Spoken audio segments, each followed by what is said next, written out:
Buen día para todos, estamos en el capítulo 19 para Shat Hukat. Bailadero Adonai el Moshe, Vel Aarón Lemor. El Eterno habló a Moshe y a Aarón para decir. Tratado de Rosh Hashanah, como dice, para decir quiere decir para decir a los demás. Sí. Tiene autorización de decir la nebuá, la profecía que recibió del Eterno.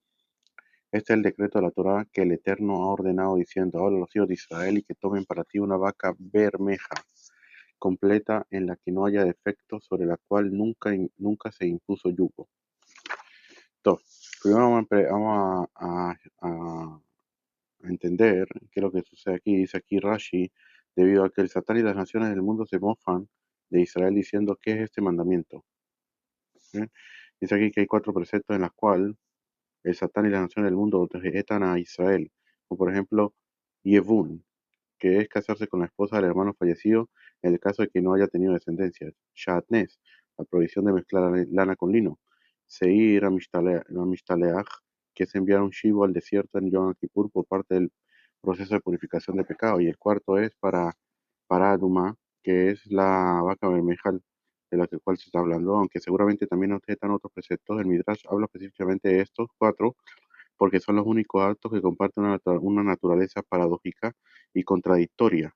En el caso de la esposa del hermano, si el hermano está vivo, tener relaciones con la cuñada sería un acto de inmoralidad sexual, tan grave que es castigado con la pena de muerte, pero si el hermano falleció sin dejar hijos, casarse con la viuda se considera un acto meritorio.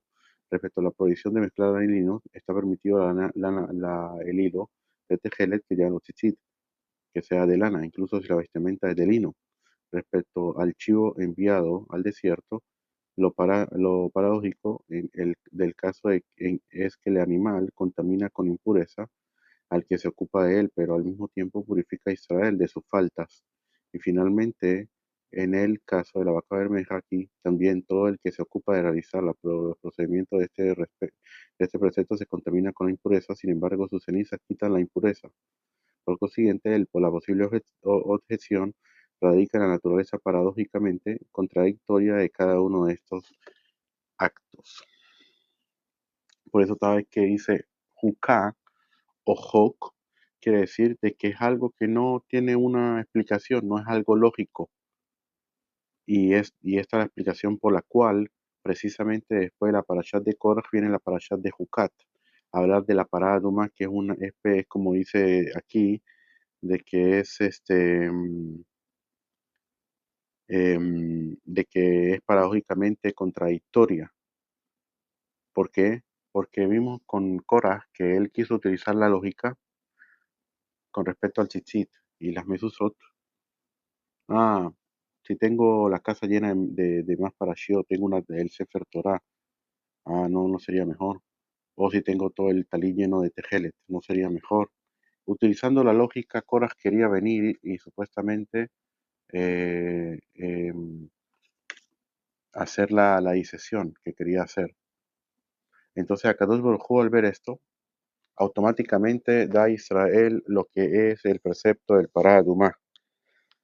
Y no solo que se llama la Pará Dumá, sino que se llama en hebreo Sot Hukata Torah.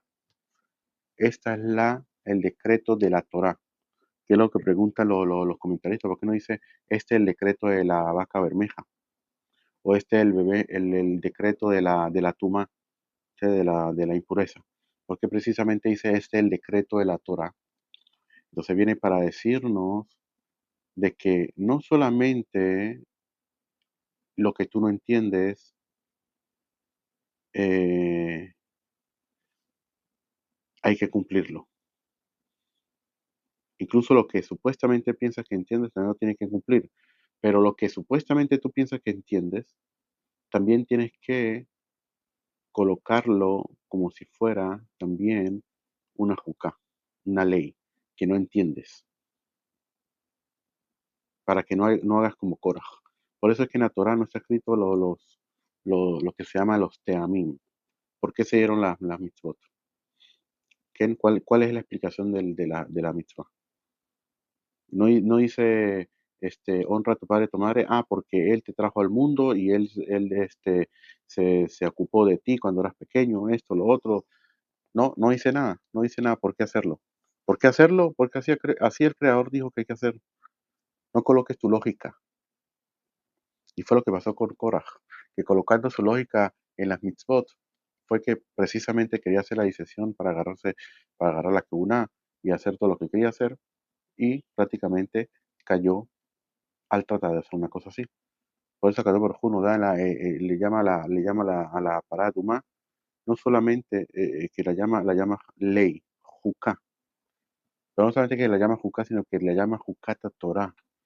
Esta es la ley de la Torah, para que entiendas que no solamente la parada Tumá no se entiende, sino que toda la Torah no la entiende. Puedes entender cómo cumplir, pero por qué y cuál es el shoresh, la raíz de todo, por qué y todo lo demás, no entiendes nada. Tú cumple todo porque Hashem te lo dijo, eso es suficiente. Después, mundo venidero, Kadosh Baruj Hu, como está escrito, le va a explicar a Israel cada una y una de las de las mitzvot a fondo, por qué, cómo está conectada una con otra, esto, lo otro, muchas cosas, muchos secretos. En esta parasha está el Midrash conocido que es el rey Salomón quiso saber cuál era el secreto de la parada de Umá, pero hasta que dijo, Ve'i rehokam mimeni, Hakarti, Hakarti. Traté de buscar una explicación, pero me di cuenta que ella está muy lejos de mí. ¿Qué es lo que quiso decir? ¿Que está lejos? ¿Qué está lejos? La mitzvah de la parada de Umá? No. Al yo no entender una mitzvah, quiere decir que no entendí nada. El rey Salomón quiere decir con toda su sabiduría, el hombre más sabio del mundo, todo, a la final dice, Veí Meni, ella está muy lejos de mí. Quiere decir, está hablando de la Torá. La Torá está muy lejos de mí para yo poderla entender. Si yo pienso que supuestamente la entendí, tengo que saber que no la entendí. Porque a no entender una mitzvah no entendí nada. Incluso que se dieron explicaciones, como vamos a ver ahorita, Rashi va a traer a Rabbi Moshe Darshan, de que viene a limpiar, viene la madre a limpiar lo que hizo el hijo y todo lo demás. Esas son explicaciones para ahí medio agarrar un poco de lo que está sucediendo. No quiere decir de que esas explicaciones o las explicaciones que se dieron el rey Salomón no las sabía. Obviamente que las sabía, pero no llegó al shoresh, a la raíz de la mitzvah. ¿Por qué se dio?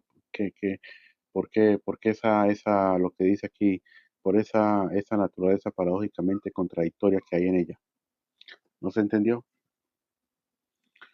Seguimos.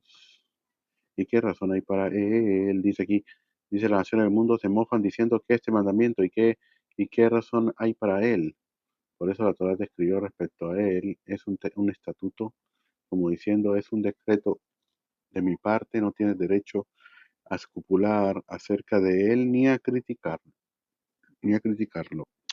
Dice aquí, comúnmente se suele pensar que el precepto de la vaca bermeja no posee una razón intrínseca, que es completamente irracional. No es así. El hecho de que se trate de un hok, o sea, una ley, es un decreto divino que está más allá de la comprensión del intelecto humano, no quiere decir que se trata de una ley irracional.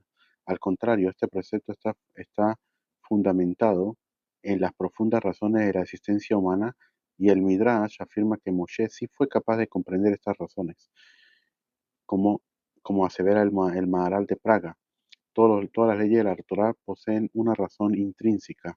En una opinión, cuando el Midrash o los comentaristas afirman que las leyes de la Torá están más allá de la razón humana, quieren decir que no se trata de leyes supeditadas a razón inventadas por los seres humanos, sino que constituye principios que la realidad misma exige, cuyo propósito último consiste en una perfección espiritual de cada individuo que las cumple.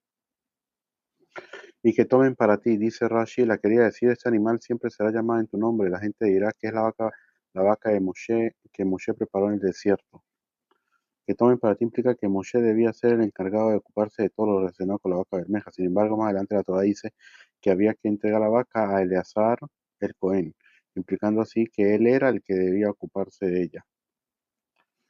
Aquí fue asociado también el precepto para decirte que tomen para ti, para Moshe. ¿Por qué? Porque dijimos anteriormente que en que entendió esa razón intrínseca de la vaca bermeja fue solamente Moshe Rabeno. Entonces por eso se llama el nombre de él. Toma para ti. ¿Sí? Bermeja completa dice sin defecto, dice Rashi, quiere decir que sea completa en su color rojo, lo que implica que si tiene dos pelos oscuros o más es inválida. Aunque en forma explícita el versículo dice que la vaca debe ser completamente bermeja, constituye una ley transmitida directamente a Moshe en el Sinai, que menos de dos pelos que no sean bermejos no invalida a la vaca. Seguimos. Le entregarán a Eleazar el Cohen y él la sacará a la afuera del campamento y alguien la degollará en su presencia. Eleazar, dice Rashi, era entregada a él porque el mandamiento respecto a ella debía ser realizado por el segundo en el sacerdocio. ¿Y por qué no con él? ¿Por qué no con Aarón? Dice Aarón, padre de Eleazar, era el Cohen Gadol, y en ese momento todavía estaba con vida. Aún así, Dios ordenó que debía entregar a la vaca a Eleazar, que era el segundo de importancia a la que una. Esto implica que el precepto de la vaca bermeja era responsabilidad del vice Cohen Gadol. Ahora bien, esto que Rashi dice aquí se aplica específicamente a la primera vaca bermeja en el desierto. Sin embargo, respecto a la vaca posterior, el Talmud de Yomá, en la página 42b, cita una diferencia de opinión entre los sabios. Uno afirma que su ceremonia puede ser realizada incluso por un Cohen común. Otro sabio opina que solo por el Cohen Gadol. Y donde se hacía en el Monte de los Olivos, tenía que ser más o menos ahí enfrente, tenía que verse la entrada del Kodesh HaKodashim. De todas maneras, ¿por qué, dice Rabba Judá, por qué Aarón no podía hacerla? Porque Aarón hizo el becerro de oro. Por lo tanto, él no puede venir y hacer lo que tiene que ver con la vaca, sino el vice Cohen Gadol. A las afueras del campamento, es decir, afuera de los tres campamentos que habían en el campamento, que era la parte donde estaba la presencia divina, la segunda los Leví y la tercera los Israel. Eleazar, el Cohen tomará algo de su sangre con su dedo y rociará de su sangre hacia la parte frontal de la tienda de la cita 7 veces. Quemará la vaca ante sus ojos, su piel y su carne, su sangre y su estiércol los quemará. El Cohen tomará madera de cedro, hisopo y lana carmesí y los arrojará en medio de la quemación de la vaca. El Cohen lavará su vestimenta y lavará su carne en agua y luego podrá entrar al campamento y el Cohen permanecerá impuro hasta el anochecer. Y el que queme deberá lavar su vestimenta en agua y lavará su carne en agua y permanecerá impuro hasta el anochecer. Y un hombre puro recogerá las cenizas de la vaca y las dejará fuera del campamento en un lugar puro, y para la asamblea de los hijos de Israel quedará en custodia para agua de rociamiento. Es para purificación. Todo aquí tenemos bastante, vamos a ver qué nos dice Rashi. Y alguien la degollará en su presencia. Un lego la degüella y el azar observa el acto. Antes de matarla, no la matan así, sino que la degollan primero que todo, antes de quemarla y todo el proceso, ¿sí? Quien la degolla, dice aquí Rashi, que incluso un lego, o sea, un Israel normal, lo puede hacer. No hay necesidad del Cohen. Hacia la parte frontal de la tienda de la cita, el Cohen se para al este de Jerusalén y dirige su mirada hacia la entrada del santuario a la hora de rociar la sangre. Dijimos ahí que era la parte donde está el monte de los olivos, ahí era donde se colocaba y se veía. Y cómo se veía si había murallas. Entonces ahí dice que las murallas las colocaban más bajas de todas las murallas normales para que de ahí se pudiera ver el atrio, se pudiera ver la, la entrada del santuario al campamento, es decir, al campamento de la presencia divina, ya que ninguna persona impura es enviada fuera de los dos campamentos restantes, sino solo el que tuvo un flujo, el que tuvo una misión seminal y el aquejado con Charat, que eso lo vimos anteriormente en la Parashat Balatoja. El cuerpo permanecerá impuro hasta el anochecer, debe invertir debes invertir el orden de este pasaje y explicarlo del siguiente modo: el Cohen será impuro hasta el anochecer y después vendrá al campamento y la dejará fuera del campamento. Las cenizas de la vaca bermeja eran divididas en tres partes. Una parte era colocada en el monte del aceite, ¿sí? Donde dijimos, en el monte de los olivos. Otra parte era dividida entre todas las 24 guardias y otra parte era colocada en el gel. El gel, por ejemplo, era el nombre que se le daba al espacio que rodeaba el área del templo, ¿sí? La parte dividida entre las guardias estaba fuera del atrio, a fin de que pudieran tomar de ella los habitantes de las demás ciudades, así como cualquier otra persona que necesitase purificarse con las cenizas. Con la parte destinada al monte del aceite se consagraban los Kohanim Gedolim para poder preparar otras vacas bermejas, y la parte destinada al gel era puesta ahí en custodia para las generaciones futuras por decreto especial de la Escritura, como se declara aquí mismo, y para la Asamblea de los Hijos de Israel quedará en custodia.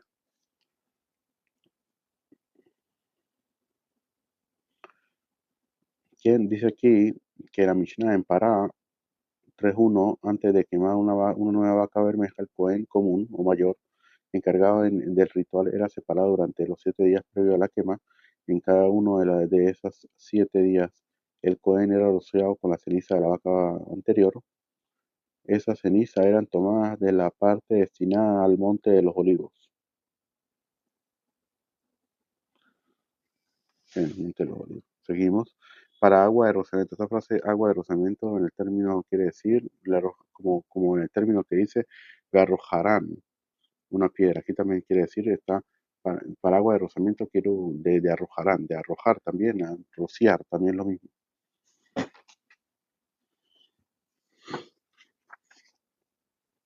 El que recoja la ceniza de la vaca lavará su vestimenta en agua y permanecerá impuro hasta el anochecer. Para los hijos de Israel y para el prosélito que habiten entre ellos será un estatuto perpetuo. Es purificación. Aquí la palabra hatat significa purificación según su sentido simple, pero conforme al punto de vista de las leyes lógicas que regulan la utilización de las cenizas, es llamado hatat para indicar que es similar a las ofrendas consagradas en el sentido de que está prohibido tener cualquier beneficio de ellas. Por eso se llama hatat y no de otra forma. Viene a explicarte, es decir, que al igual de que las demás ofrendas, están prohibidas utilizar la ceniza de la vaca bermeja para cualquier otro propósito que no sea el de purificar la impureza causada por un cadáver. Seguimos: el que toque el cadáver de cualquier ser humano será impuro un periodo de 7 días. Él se purificará con ella, o sea, con la ceniza de esta vaca, como dice Rashi, en el tercer día, en el séptimo día, y luego se volverá puro. Pero si no se purifica en el tercer día, el séptimo día, no se volverá puro. Todo el que haya tocado el cadáver de un ser humano muerto y no se haya purificado, si ha contaminado el tabernáculo del Eterno, esa alma será cortada de Israel, o sea, tiene caret, porque no ha arrojado sobre él el agua de rociamiento, permanecerá impuro, su impureza todavía estará en él. Dice aquí Rashi: el cadáver será de ser humano. ¿Y a qué cadáver se refiere? Al de un ser humano. Esto excluye el cadáver de un alma animal, ya que la impureza causada por el animal no precisa de rociamiento de agua con la ceniza de la vaca bermeja. Si ha contaminado el tabernáculo del Eterno, si es que entró al atrio del templo, incluso hubiéndose sumergido en el mikve, pero sin haberse rociado el tercer y el séptimo día. Su impureza todavía estará en él, a pesar de que se haya sumergido en una mikve.